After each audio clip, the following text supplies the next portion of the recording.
Hi guys. Adam Wilborn from WhatCulture. Yeah, I can see why AJ Styles got pissed off with that. And I'm Adam Nicholas from WhatCulture. And last night's Monday Night Raw, sorry, you don't need to do that, was absolutely awesome. It was so good. Oh, and my not just because of this nostalgia. I mean, we're going to start off by talking about Stone Cold Steve Austin, of course, but from beginning to end, aside from Lacey Evans and Natalya, it was absolutely fantastic, a showcasing of their current performance. You mean to tell me that Lacey Evans versus Natalya wasn't your highlight from the night on that They show? could have literally said, here it is, ladies and gentlemen, the piss break match! Oh, God. Bless them. That's harsh. But it's true. Yeah, so no one cared. Let's start off, though, by talking about Stone Cold Steve Austin, because aside from being attacked by Bray Wyatt, everything that I wanted to happen to him last night and for him to do to other people happened. Stone Cold Steve Austin is money. Still got it, hasn't he? Still got it. He's still got it. He's never lost it. He's never gonna lose it. That man, I guess maybe it's the sort of rejuvenated thing about having this new show and get out there. And he really seems like he's refined the personality side of things in terms of he is now back to being Showman Steve, which is great. Honestly, just anything. He'll do anything in that ring. He's just absolute gold. And he could cut a promo for the whole of Raw, and I think you'd still watch that episode. Yeah, he started off the show by coming out, bringing down Seth and Braun. They have signed the contract. They will be facing off against each other at Clash of Champions for the Universal Championship, as well as defending their Raw Tag Team Championships. But then he got interrupted by AJ Styles and the OC, and everything was perfect. Big mistake, boys. Have you never, ever watched this show before when Stone Cold Steve Austin's been involved? What was it he said? There's 18,000 people calling you an asshole. Like, don't know how you're hearing is, AJ. 18,000 people are calling you an asshole. The thing is, it's great as well because Austin just gets such leeway in terms of what he can and can't say. A lot of guys out there just wouldn't have the confidence. Like when The Rock turns up and he did the phone call with CM Punk. These guys get loads of chance to do whatever they want. It shows you that if you've got people you've got confidence in and it's unscripted, I mean, it's going to be good. It's pretty much going to be good, isn't it? Braun Strowman threatened to beat up Stone Cold Steve Austin as well. That little, they did so much in there to plant little seeds and do these little bits. Even managed to make me, a person who used to love Seth and has gone right off him, even enjoyed Seth kind of going with the whole like what chant and being like, normally I wouldn't enjoy this, but I thought that was great. Yeah. Really, he got the best out of everybody who was in that ring. And then he stone cold stunned AJ Styles. The big schmoz with all the magic, as you would expect. The OC getting involved. Braun and Seth being chucked to the outside and doing all the bumps and what have you. But most importantly, AJ Styles stood tall in the ring, arrogant as you like, turned round, bit of the old Stone Cold Stunner. The delay was perfect. Seth went to do the curb stomp. AJ chucks him outside, and there's that pause, and you know, everybody knows what's coming. MSG lights up, and that shows you, man. It doesn't have to be complicated. It's simple, but the energy that was in the whole crowd in that exact moment, as Stone Cold's just standing there waiting. He knows he doesn't have to rush it. Yeah. Just wait. Styles knows how to sell it, and then a Stone Cold Stunner to AJ Styles, baby. Are we going to get Stone Cold Steve Austin versus AJ Styles? I don't know anymore. I mean, it's impossible. It was impossible for Austin to take another bump, I seem to remember hearing, because his neck would fall off. And then apparently, I mean, he's took a Stone Cold Stunner from Becky Lynch. He's given a Stone Cold Stunner to AJ Styles. He gave it to Vince and Co. during the Raw 25 or whatever it was. He couldn't be. It couldn't be, could he? We have the money, not the technology. We have the money. We can rebuild him. We can rebuild him. We can make him stronger. I don't know, but I tell you what. Loads of speculation online now. If Shawn Michaels can come out of retirement and do one of these oil money shows, as we'll probably call them, let's be honest, then I don't know. Steve Austin's a smart man, and he likes business and he likes money, and he's good at making both of them, so who knows? You want him to face AJ Styles? If he could face anyone one more match? I'd watch the hell out of AJ Styles. Yeah, I'm not complaining. Steve Austin, obviously. The one match I've always wanted to see Austin take, though, that he never ever took, to solve that thing about the fans would go mad for it. It might not be a popular opinion. Brock Lesnar, Stone Cold Steve Austin. Because who wins? Who wins that match? I know obviously Seth beat Brock and that was a big build with, but over all of this time, the whole reason Stone Cold left, didn't want to put Brock over on TV, wanted to make money out of it. it never happened. They had that little heated exchange when you had him on the podcast. That is a match that is just made of money. Brock is still a draw. Austin's a draw. Put them in together and watch the rain fall, my friends. Austin, I know you're not really meant to take too many bad bumps, but here's Brock Lesnar. He's going to chuck you around on your neck. What would be a great spot for me, though, is if Brock went to like German Austin and he just looked and was like, That's not happening.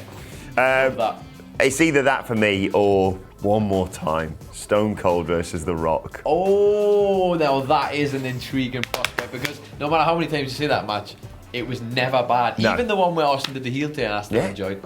Yeah. We should talk about the end of the show as well. It built throughout the show to a 5-on-5 match. It was the Viking lads, as they were described as. Viking guys! Cedric Alexander, Braun and Seth versus the OC. That's AJ and, of course, Gallows and Anderson. And the people who are going to challenge Braun and Seth for those Raw Tag Team Championships at Clash of Champions on Sunday. Dolph Ziggler and Robert Roode. The finish was Cedric Alexander giving a lumbar check to AJ Styles and pinning him. A lot of suggestions now that should lead to, because they had a match earlier on that got DQ'd, that should lead to Cedric challenging for the United States title on Sunday. That's probably what's going to happen. They had a big beer celebration afterwards, and even the Viking lads just looked like all of their dreams had come true. Right, now I know Bray called them the Viking guys on the last one, we called them in the promo before.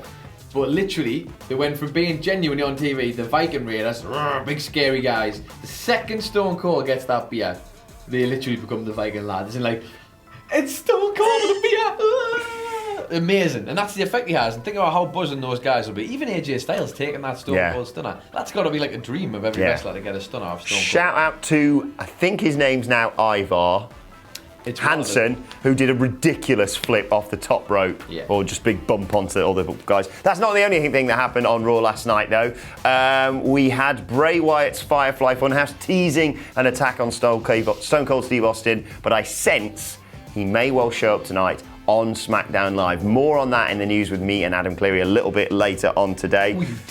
We also saw the women steal the show here. The Four Horsewomen had an absolute barn burner of a match. What more can you expect? And honestly, my little heart, Adam Wilborn, seeing those four in the ring again. Now, I saw a lot of people complaining about this, saying they're just giving this away on TV, you know, it's not going to be on a pay-per-view or whatever. I respectfully disagree. Vince McMahon loves Madison Square Garden wholeheartedly. It's a big show. They were putting a whole thing on. That, I don't think that takes away from it. And we haven't seen those four doing that shtick in, it's been a long time, put it that way. And honestly, more of this type of thing, please, Dougal. There was a great stuff of a great shot of them backstage, Becky and Charlotte getting ready, just staring at each other. Just, I absolutely hate you. They can't really get along, but they team up to take on Sasha and Bayley, and they got the victory. Charlotte Flair hitting Bayley with the natural selection for the 1, 2, 3, of course, building to their match on Sunday, and it's going to be Becky versus Sasha. It's fascinating. You know what I like about that as well is that everybody would have had a whinge if saying like, oh, they've completely derailed Sasha and Bayley. They've just come back now, they're getting defeated. Completely didn't matter because the match was that good. The whole point of it was to set up the Charlotte Bayley thing, but the match was that good. You don't care who wins because those four are bloody bulletproof when they're in a match together. We also saw Rey Mysterio return to the ring and have a great match with Gran Metalik. Well worth checking out if you haven't.